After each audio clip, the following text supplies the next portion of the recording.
Have you ever wondered what happens when your first love, the pure and unforgettable one, doesn't die, even after decades and unimaginable distances? Today, we're going to delve into a story of reunions that defy time, showing that true love may just be waiting for a second chance. Before we embark on this exciting journey, if you haven't subscribed to the channel yet, subscribe and like so you don't miss out on stories like this that can warm your heart and make you believe in love once again. Now get ready to find out how a simple encounter can change everything. Dawn was breaking on the horizon, casting its golden light on the shores of the charming village of San Rafael, a hidden treasure on the Russian coast.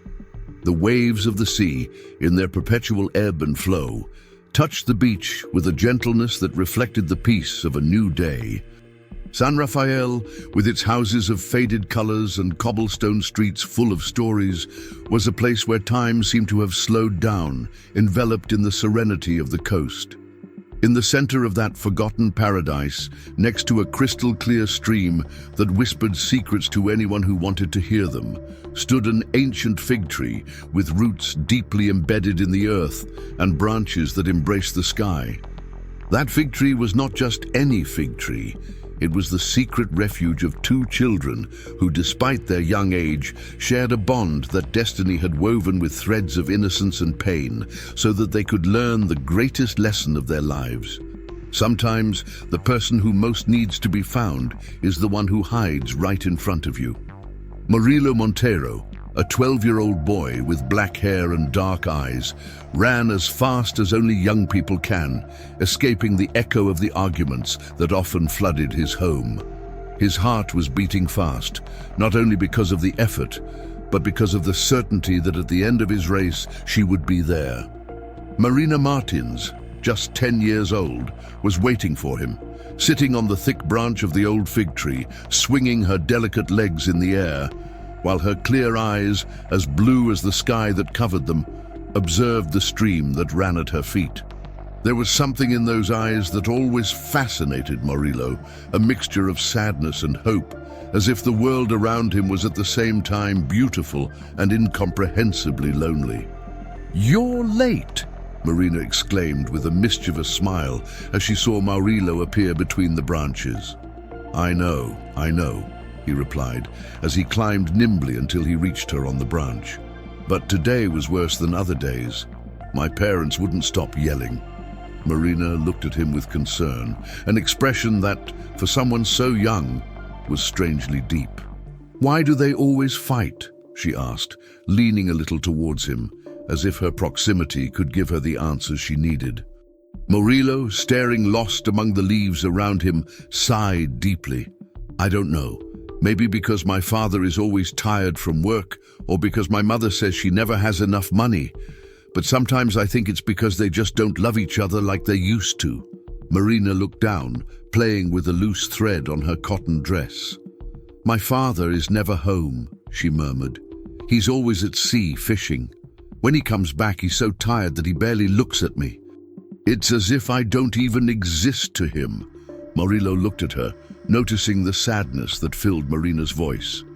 Without thinking twice, he held her hand with a gentleness that only children can demonstrate, as if he was afraid of breaking something fragile and precious. "But I'm here, Marina," Murilo whispered, looking at their clasped hands, "and I'll always be here for you." Marina looked up, and their eyes met, as if they were both saying without words that in every innocent promise lies a desire for eternity. In that instant, under the protection of the fig tree, the outside world disappeared, leaving them alone in their little universe. It was a pure moment, full of an innocence that only childhood can offer, and although neither of them knew it at the time, those brief encounters would be the roots of something that time could never tear away. Days and weeks passed, and with each meeting, the bond between them grew stronger. On Sundays, during Mass in the small village church, they would look for each other with their eyes from opposite ends of the room. Murilo, sitting in the front pew with his parents, would discreetly turn his head, searching for a familiar face in the crowd. Marina, sitting in the back with an elderly neighbor who always took her, would meet him with a shy smile that only Murillo understood. It was a silent game, a shared secret that became their escape, their little refuge of happiness. Every now and then, after leaving Mass, Murillo would run to the village square, where Marina would wait for him, sitting on the edge of the fountain with her hands clasped in her lap. Without saying a word, they would walk together to the stream, where the old fig tree awaited them like a loyal friend, always ready to shelter them under its shade. And there, sitting on the same branch, they shared dreams, fears, and little treasures. Murillo sometimes brought an apple stolen from the kitchen, and Marina brought a shell she had found on the beach that morning. "Look what I found today. It's for you," he said one day, taking a small heart-shaped stone from his pocket, rough and smooth, and with a pinkish hue that shone in the sun. Marina took the stone in her hands, amazed. "I promise that when I grow up and have money, I will buy you a giant jewel, the most beautiful of all, and you will wear it while we walk together by the sea," said Murillo, not realizing that promises made with the heart are never broken. They just wait for the right moment to be fulfilled. "It's beautiful, Murillo. I want to give you something too," Marina said suddenly, with a mischievous smile, as she took a small embroidered handkerchief from the pocket of her dress. "I made it myself. It's not perfect, but it's very special to me." Murillo took the handkerchief carefully, feeling the softness of the fabric between his fingers. It was adorned with simple embroidery, flowers, and small figures that Marina had sewn with dedication. He knew that for her that handkerchief was not just a piece of cloth, but a demonstration of affection and dedication. "It's beautiful, Marina," Murillo said with a sincere smile. "I will keep it forever as our secret, something only ours." Marina nodded, pleased to see the emotion on Murillo's face. For both of them, that handkerchief would become a symbol of their friendship, a reminder of the bonds they shared and the moments they cherished under the canopy of the tree. That day, as the sun set on the horizon, dyeing the sky an intense orange, Murillo and Marina looked into each other's eyes and knew, without needing words, that that place, that moment, and that promise were all they needed to be happy. And although the waves of the sea continued to break against the shore and the wind continued to whisper through the branches of the old fig tree, nothing in the world would be able to break the bond that united them. As if the entire landscape whispered that the beauty of first love lies in its simplicity. It does not need grand gestures, just the presence of the other. And so, as the days, weeks, and months passed, their friendship turned into an unbreakable bond beneath the canopy of the old fig tree. On the thick branch that had become their refuge, they shared more than stories. They shared dreams, fears, and a connection that neither of them could yet fully understand. But what they knew, with the certainty of young hearts, was that in that small corner of the world they felt complete, understood, and above all loved, even without fully understanding that the innocence of first love is a treasure that not even time can steal. But the ever-capricious fate had other plans for them, and although the canopy of the fig tree continued to be their refuge, life would soon drag them in opposite directions, like two leaves carried by the wind. However, the seed of love planted in the hearts of those two children had already taken deep roots, waiting for the right moment to blossom. On the eve of being separated by fate, without knowing it, Murillo and Marina were traveling one day on the bus that would take them to school, sitting together in the back, talking in low voices, sharing laughs and secrets that only they understood as the bus glided smoothly through the cobblestone streets. Marina watched Murillo with a brilliant idea forming in her mind.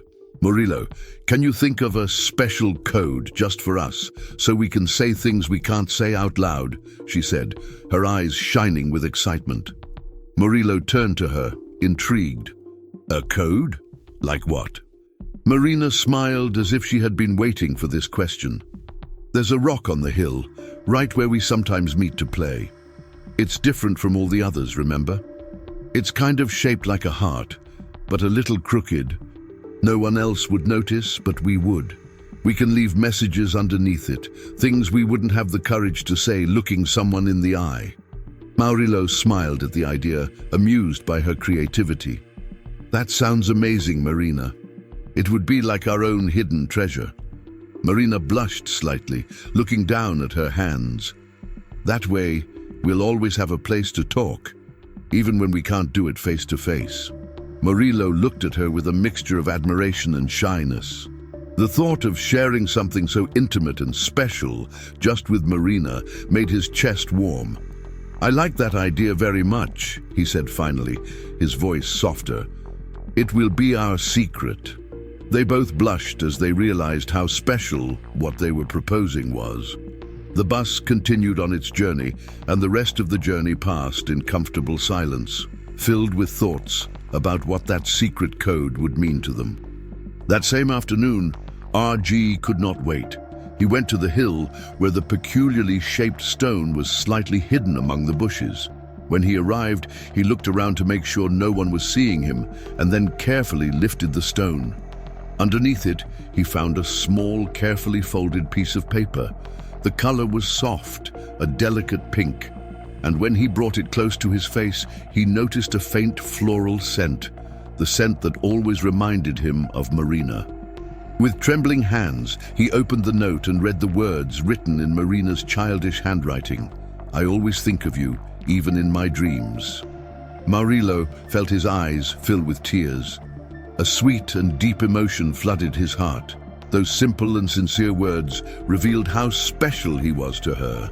Without thinking much, he took a small piece of paper that he had brought with him, placed it on a nearby rock, and, with the pencil he always carried, wrote a reply. His heart pounding, whether I see you or not, you are always with me. He placed the note in the place where he had found Marina's and covered it again with the rock. He stood there for a moment, observing the landscape around him, but his mind was elsewhere, in that small universe that he and Marina had begun to build with words.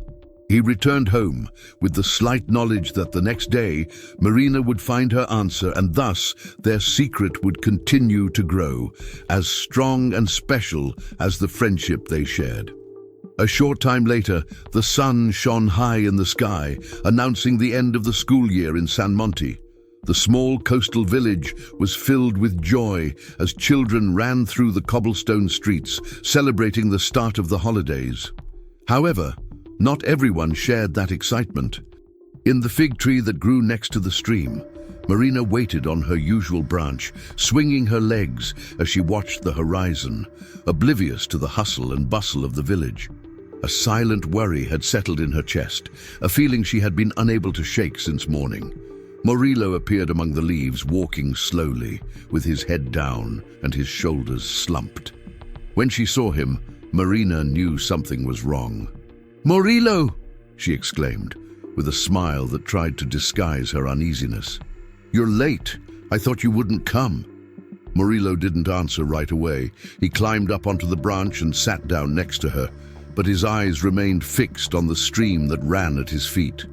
Marina noticed the sadness in his face, a shadow she had never seen on him before. "What happened?" she asked softly, trying to reach his gaze. "Did your parents fight again?" Murillo nodded without looking up. His fingers played nervously with a small piece of bark he had torn from the fig tree. "Yes," he murmured finally, "but this time it was different. It was much worse." The concern in Marina's eyes turned into palpable anguish. "Don't worry, Murillo. Sometimes adults are like that. They fight, they scream, but then everything passes. It's always like that, isn't it?" Murillo shook his head negatively, and as he did so, a silent tear rolled down his cheek. Marina saw her, and her heart sank. She had never seen Murillo cry before. "Marina," he said, his voice breaking, "this time it won't happen. My parents have decided to separate."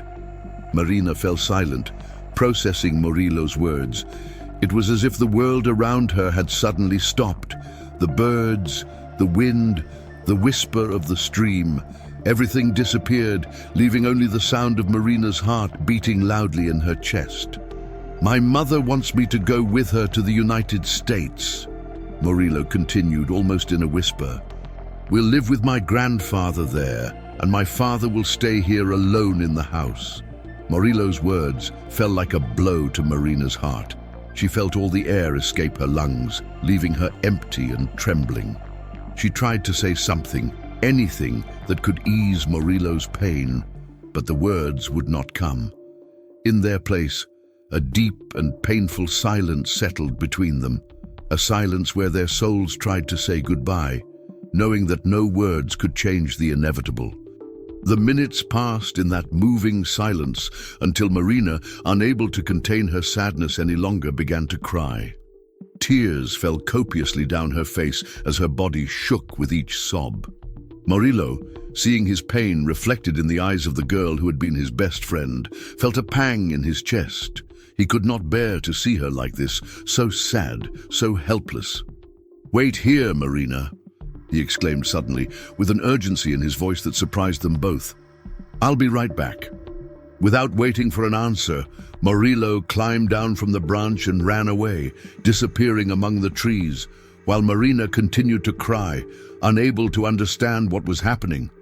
Time stretched out painfully, each minute seeming like an eternity. Finally, Murillo returned, panting, his cheeks pink from running. In his hands, he held something, an object. "I will carry you wherever I go, so you will never stop being a part of me," he said, moved by his words. Marina stopped crying for a moment, feeling how the pain in her heart mixed with a strange sensation of warmth. Murillo was about to speak again when, with trembling hands, he took a small pair of fancy earrings from his pocket. They were simple, but they shone with a special charm under the sunlight that filtered through the branches. "I bought them with all my allowance and wanted to wait until your birthday to give them to you, but since I'm leaving tomorrow," Murillo said almost in a whisper, "I wanted to give you something special, something that would remind you of me whenever you wear them. When you look in the mirror, you'll know that no matter where I am, I'll always be thinking of you." Marina looked at the earrings in Murillo's palm and, unable to contain herself, hugged him tightly, hiding her face in his shoulder. Murillo returned the hug with equal intensity, both clinging to that moment as if trying to stop time. And so, between tears and silent promises, they hugged each other tenderly, aware that their farewell was inevitable, but with the hope that the bond that united them would never be broken. Murillo Castillo, now a 32-year-old man, stood in his luxurious apartment on New York's Upper East Side. The floor-to-ceiling windows offered a stunning view of the city skyline, but Murillo barely noticed the view that had once enchanted him. His mind was trapped in a maze of frustration and nostalgia. In front of him, an imposing black grand piano gleamed in the morning light, but the silence emanating from the instrument was deafening. Murillo, a prodigious pianist and multi-millionaire, had conquered the music world with a piece that catapulted him to fame years ago, entitled "The Girl of My Eyes." However, since then, he had struggled to find inspiration to compose something new, something that would rekindle the flame that had driven him throughout his career. "Murillo, my love, would you like a coffee?" Melisa Anderson's honeyed voice pulled him out of his thoughts. Melisa, his fiancée, was a stunning young woman with golden hair and a smile that seemed made for magazine covers. She was always by Murillo's side, hanging on his arm, showering him with sweet words and empty promises that he was beginning to see as a curtain to hide her true interest, the luxury and fame that came with being by the side of someone like him. "No, thank you," Murillo replied with a sigh, turning his head toward her. Melissa approached him with a charming smile, wrapping her arms around his neck. "Darling, I've been thinking," she began, in that tone he knew all too well, "about the wedding. I found the perfect place in Paris. It's simply divine, and of course at a cost that matches a dream wedding." Murillo frowned, a shadow of irritation crossing his face. "Melissa, we've talked about this. I don't want an extravagant wedding. I'd rather have something simpler, something that really means something to us." "But sweetheart," she said, her sweet tone becoming almost theatrical, "this will be the wedding of the year. Don't you want it to be a day everyone will remember?" Murillo tried to dissuade her, as he had done on other occasions. But, as always, Melisa knew how to wrap him in her caramel of sweet words and caresses until he surrendered once again. He felt like he was losing a part of himself with every decision he allowed her to make. Meanwhile, on the other end of the line, the voice was formal, distant, and the words he heard paralyzed him. "Mr. Castillo, we regret to inform you that your father passed away suddenly a few hours ago. You must come to San Miguel to take care of the inheritance and resolve matters related to the property." Murillo dropped the phone on the table. It felt as if time had stopped. His father, with whom he had had a tense and distant relationship, was now dead, and along with that news came all the memories of his childhood, of the house in San Miguel, of Marina's fig tree. "Murillo, what happened?" Melisa asked, concerned at the paleness in his face. "My father died," he said quietly, almost as if he couldn't believe it. "I have to go to Mexico, to San Miguel. I'm going to the funeral. Besides, the house, I have to sell it." Melisa frowned, clearly uninterested in the idea of leaving New York, especially in the midst of wedding preparations. "But darling, we're so busy with the wedding right now, we can't just..." Murillo stared at her, and for a moment all of Melisa's sweetness seemed to have no effect on him.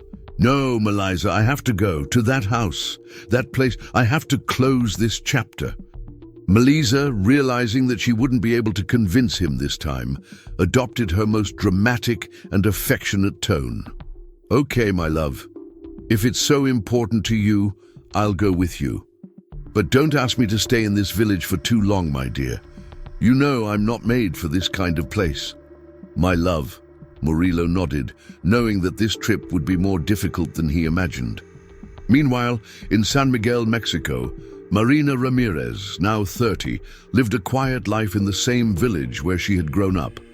She had found her calling in teaching and had become an elementary school teacher at the small-town school. Although she was loved by her students and respected by her colleagues, her life was a constant struggle to keep the small house she had inherited standing, full of debts and memories. Every day, after finishing her classes, Marina would spend a few more minutes looking out the classroom window, watching the sun set over the sea. Her fingers would often find their way, in a capricious glide, to her ears, caressing the small faded earrings that she never took off. It was a constant reminder of a silent promise from a boy who had left an indelible mark on her heart. She had had the opportunity to get married on a few occasions, but something inside her always rebelled against the idea. No boyfriend, no matter how kind and honest he was, could touch the depths of her soul as she needed. She broke off each engagement without a clear explanation, and since then, despite her beauty, she lived alone, dedicating herself to her students and trying to pay off the debts inherited from her father, who in recent years had given himself over to drink. That night, far away, Murillo and Melisa boarded a flight to Mexico, both of them in their own thoughts. While Murillo pondered what awaited him in San Miguel, Melisa was already planning how to return to New York as quickly as possible, completely unaware of the emotional toll that the trip represented for him. The lives of Murillo and Marina, separated by time and distance, were about to cross paths again, but neither of them imagined how much this encounter would change their destinies forever.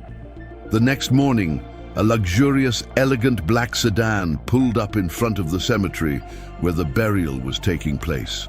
Murillo Castillo, at the wheel, turned off the engine to take a deep breath before opening the door. The flight from the United States to Mexico had been exhausting, not only because of the distance, but because of the emotional weight that accompanied it.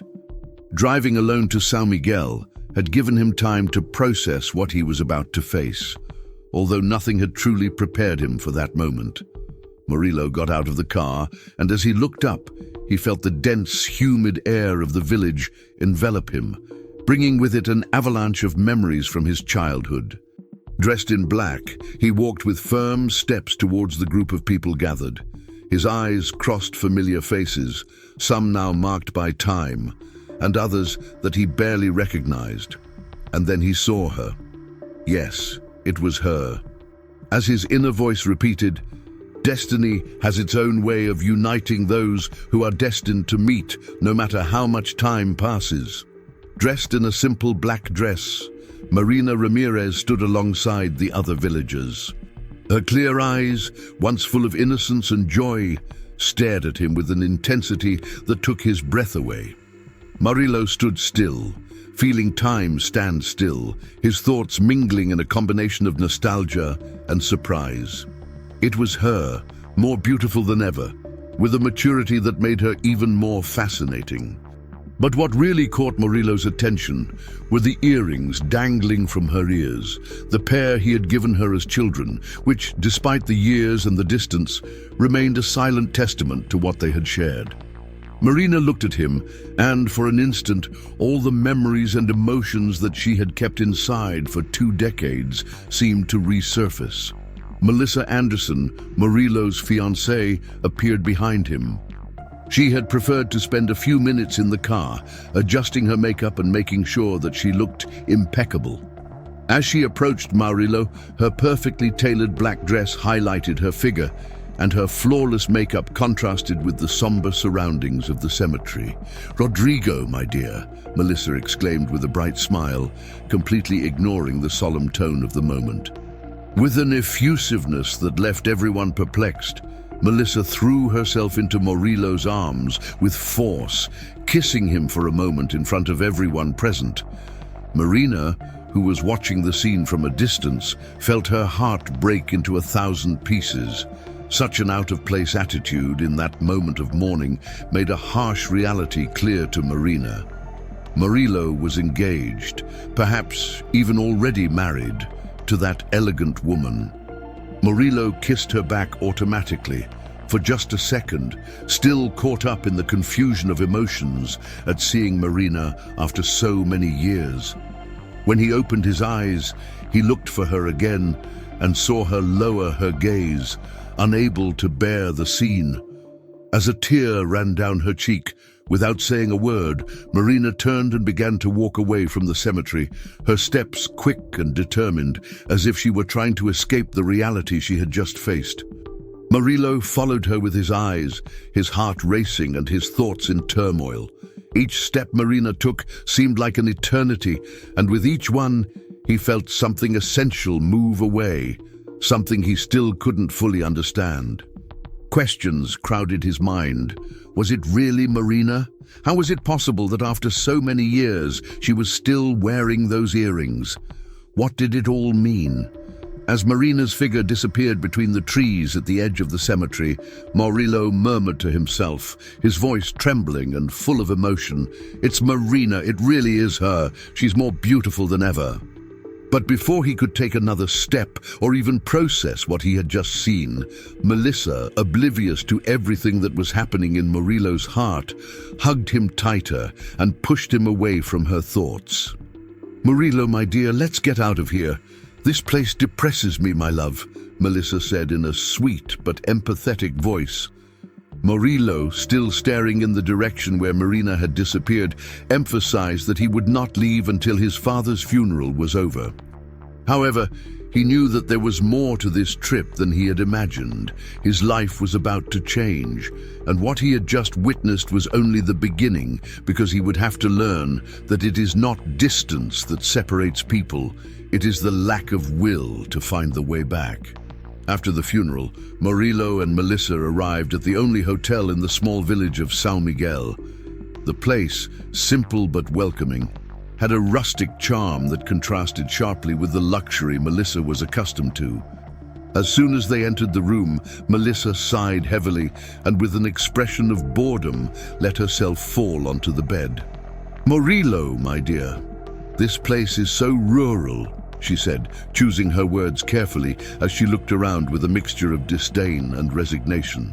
"I think the best thing to do is relax in the bathtub for a while you sort out these matters with the lawyer. Okay, my dear? I can't stand this gloomy cemetery environment, my dear." Murillo nodded, taking advantage of the opportunity that presented itself. He approached her, placed a kiss on her forehead, and assured her that he wouldn't be long. "Don't worry, Melissa. Relax and enjoy some peace and quiet. I'll be back soon," he said, grabbing his car keys. Without wasting any time, Murillo left the hotel. But instead of going to the lawyer's office, he headed to the place he knew he needed to be. The hill with the old tree that had been his childhood refuge was calling him, and deep down, he knew that he would find Marina there. When he arrived, the scene unfolded before him like a painting frozen in time. The old oak tree still stood, majestic and protective, its branches stretching toward the sky. And there, on the thick branch where they used to sit together, was Marina, her slender, elegant figure silhouetted against the sky, and her eyes filled with deep melancholy watched the stream that ran at her feet. Murillo approached with firm but gentle steps, as if he were afraid to break the spell of that moment. "I knew I would find you here," he said, a smile appearing on his lips. Marina started slightly, turning her head to see him. Their eyes met, and for an instant, the brightness in Marina's eyes intensified until it turned into tears that not even she herself would be able to explain. Murillo sat down next to her on the branch, allowing the silence to speak for both of them for a few minutes. Then, with a deep sigh, he began to speak, as if he were unearthing words he had kept bottled up for too long. "Marina, my Marina, I'm sorry to call you that." "How are you?" he said, intertwining his hand with hers without her resisting. "There's something I need to tell you, and I don't even know why. Something I only understood today," he began, his voice low and full of sincerity. "I'm engaged to a very beautiful woman.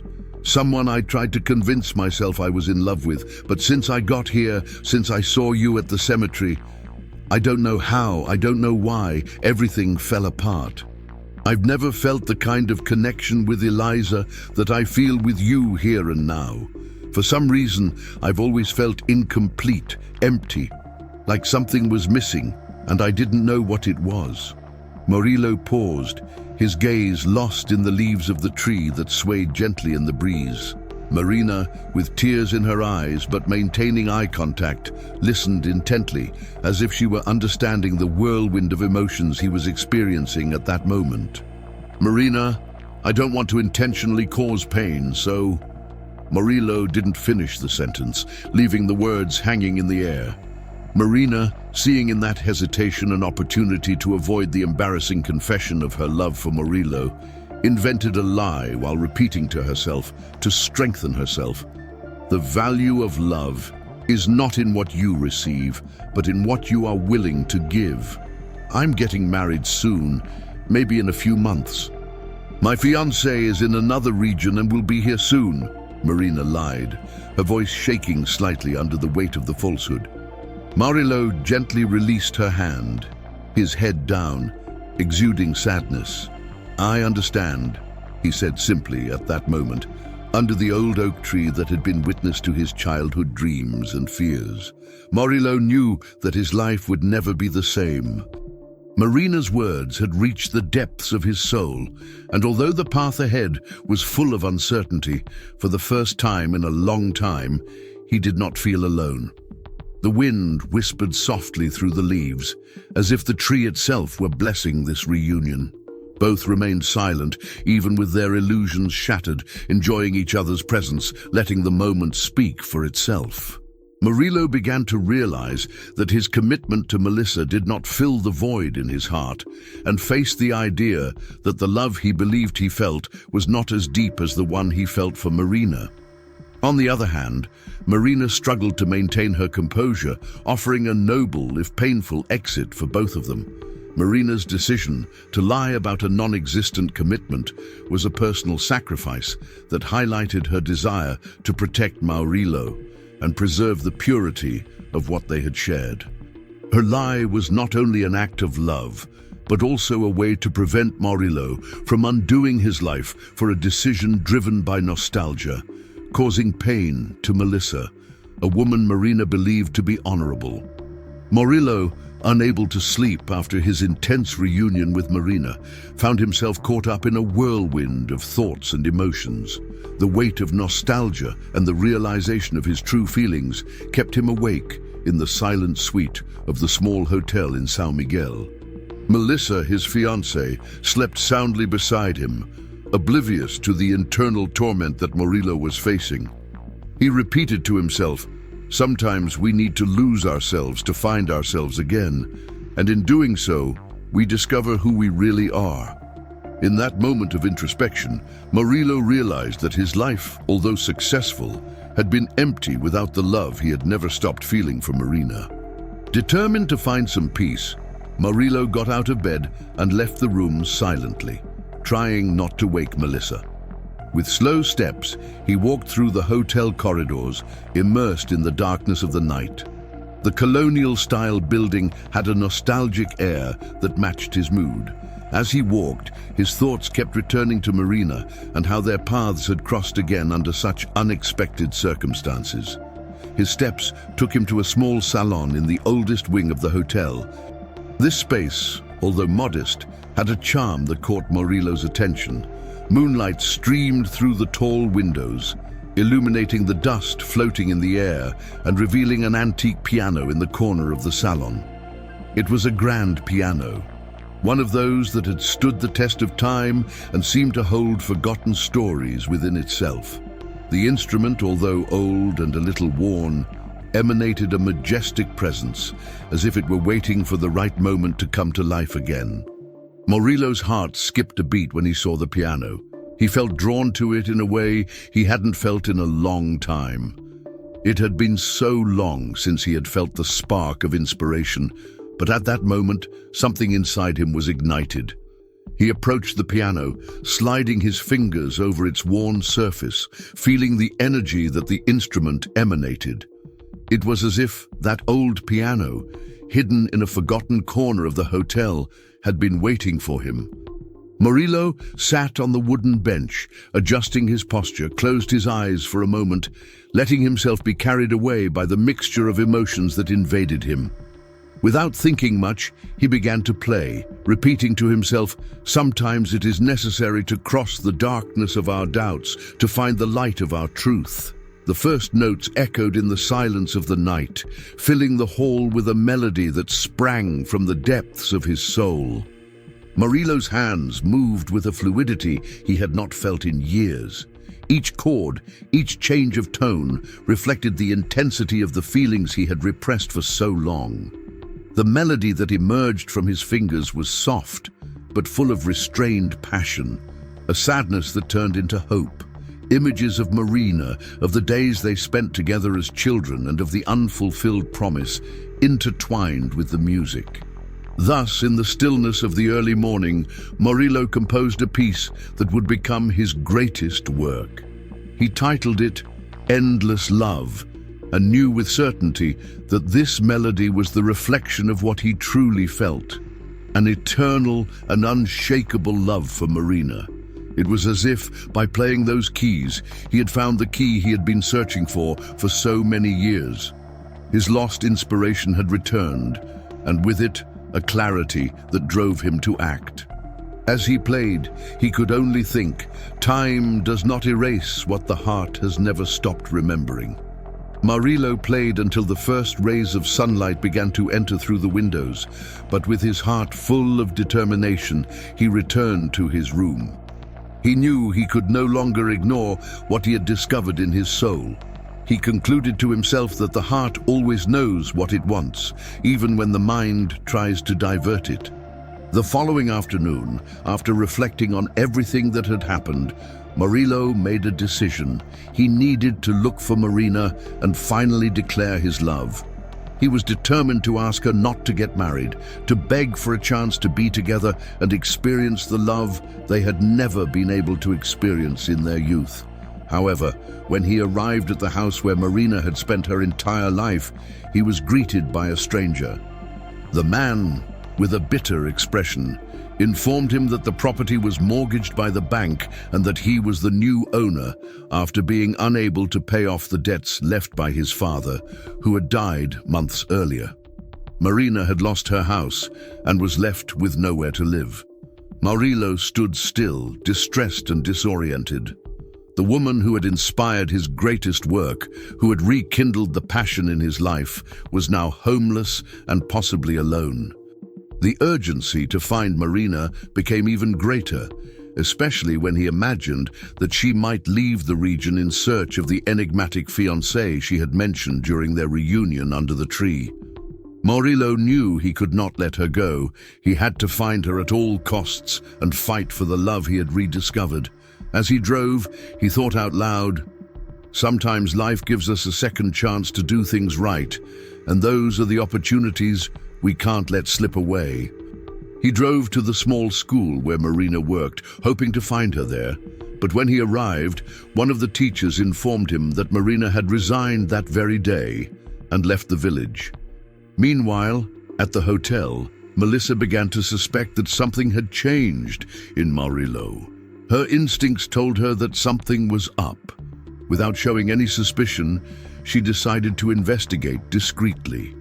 With Murilo gone, Melissa took the opportunity to search the room. During her search, she found the newly written score with a title that made her stop: Endless Love. At first, her heart raced, believing that Murilo had composed this piece for her as a proof of love before the sumptuous wedding she so longed for. But as she read the notes and the comments scribbled in the margins, talking about a love lost and found again, doubt began to invade her. The music sounded passionate, nostalgic, and the written words didn't have the tone Murilo usually used with her. Something didn't fit. A moment later, Melissa heard the door open. Quickly, she put the sheet music back where she had found it and hurried to the next room. From there, she heard Murilo enter the room and talk on the phone. "I need you to help me find her," Murilo said urgently. "Her name is Marina Ramirez, a teacher from the village. She's been the love of my life since childhood, and I can't lose her again. Do whatever it takes, but find her." Melissa froze, her heart pounding as reality hit her like a storm. The score, Murilo's lack of attention, his sudden change, everything made sense now. The woman who had inspired that passionate melody was not her, but Marina. Fury and despair began to mix in her mind. Murilo had been acting distant, cold, and now she understood why. But Melissa was not the type to give up easily. If there was one thing she was good at, it was manipulating situations to her advantage, and this time would be no different. Determined to regain control over Murilo, she devised a plan. She would become more affectionate than ever, making sure he didn't suspect she knew his true feelings. She would keep Murilo close by, distracted, while she devised a way to ensure Marina never came back into his life. Murilo entered the hotel room with his mind in turmoil, enveloped in a silence that seemed impenetrable. Melissa maintained her facade of sweetness as she watched him attentively. Later, Murilo's cell phone vibrated with a message, and in a moment of carelessness, Melissa took the opportunity to read it. It was from the lawyer, indicating an address on the outskirts of the village, a cabin in the old village, where Marina had been seen. With a sly smile, Melissa decided to wait for Murilo to read the message and come up with an excuse to leave. As she had predicted, Murilo mentioned that he had to take care of an urgent matter and put on an elegant dress. His figure let him go without question, but as soon as he left, she put her plan into action. Minutes later, she also left the hotel, calling a private taxi to follow him without him noticing. Murilo arrived at the worn-out cabin in the middle of the mountain, and there, standing before the horizon, he found Marina. His heart leapt at the sight of her, so genuinely beautiful. And as he approached, Marina looked at him in disbelief, her eyes full of surprise and emotion. "I can't believe you're here," she said, her voice shaking as she tried to hold back her tears. Murillo smiled tenderly, feeling every fiber of his being vibrate with the connection he had rediscovered with her. "Marina, I had to find you. I couldn't let you go without knowing how I feel," he replied, coming closer, with an envelope in his hand that he held out to her. "What is this?" Marina asked, curious and a little nervous as she opened the envelope. As she read the documents, her eyes filled with tears as she realized what they contained. The title deed to the house where she had grown up, the same house she had lost because of her father's debts. Murillo, through his lawyer, had bought the house from the new owner for twice the price and was now returning it to Marina, putting it in her name. "Rodrigo, I don't know what to say," Marina whispered through tears as she hugged him tightly, her gratitude and emotion overflowing. Murillo held her, stroking her hair, and with a voice full of sincerity confessed, "I love you, Marina. I've always loved you. Since now I understand that true love never disappears, it just hides, waiting for the right moment to blossom. I feel that everything I've done, everything I've achieved, made no sense without you. I don't want you to marry anyone else, unless you really don't love me, but rather this mysterious fiancé you mentioned evasively when we met again. The sparkle in your eyes and those tears that fall down your cheeks every time you look at me make me doubt that you love anyone else." Marina, moved, nodded, admitting through tears, "That fiancé doesn't exist. I never wanted to betray myself by accepting someone just out of loneliness, because I always knew that I could only truly love you. I made up this story because I didn't want to hurt Melissa, your fiancée. I'm not capable of intentionally causing pain."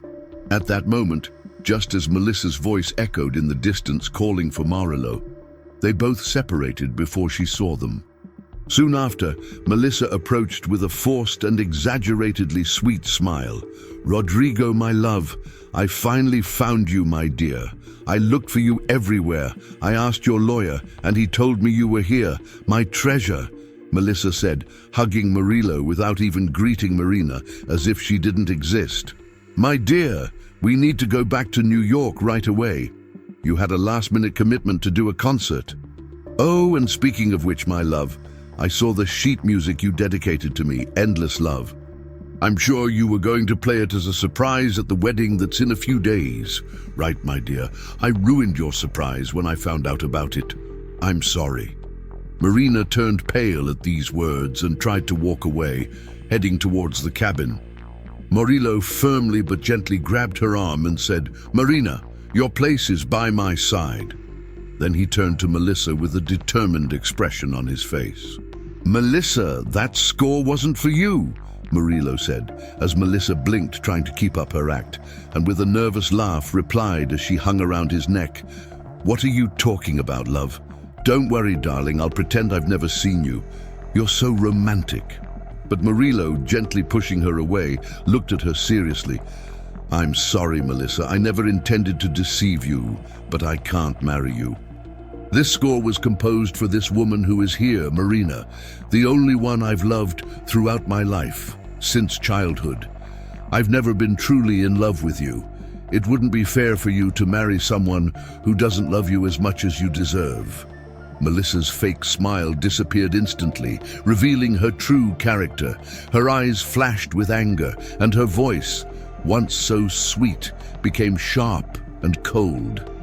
"Are you saying you're going to leave me for that? That insignificant village woman?" she said, casting a disdainful glance at Marina.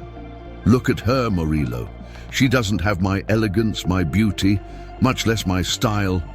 I'm the perfect wife for the great pianist that you are. Together, we would be the most famous couple in New York, on every magazine cover. But you choose that insignificant teacher. You've got to be joking." Murillo looked at her sadly, finally understanding Melissa's true motivations. "Melissa, All you've offered me is an empty life based on appearances and superficiality.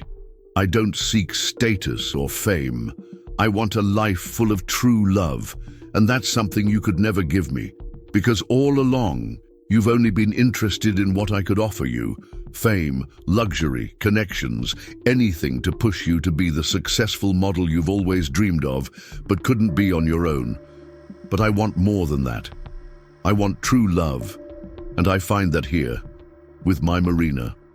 With these words, Melissa, hurt and humiliated, let out a snort of contempt, saying, "We'll see if you don't regret it and come back to me on your knees. Do you think your stupid score will save you, or that some magazine will hire you with this insignificant woman by your side?" Then she turned and left furiously, without looking back. Murillo, feeling the weight of liberation and sadness, returned to Marina, finally understanding that love is the key that opens all the doors of the soul, revealing the treasure we always carry within us. "Marina," he said with a trembling voice as he knelt before her, "I've waited all my life to tell you this. Will you marry me?" Upon hearing these words, Marina, still with tears in her eyes, looked at him in surprise, and finally, with a smile that reflected all the love she had kept for so many years, threw herself at him, saying yes with the sweetest kiss of their lives.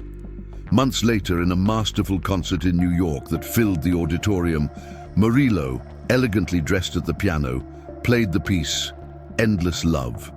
And now, while his radiant wife, Marina, dazzling and wearing a sparkling jewel around her neck, as he had promised her in childhood, applauded in the front row with the most splendid smile. If you want to help abandoned dogs on the streets, it's very easy. Just sign up, like, and share this story.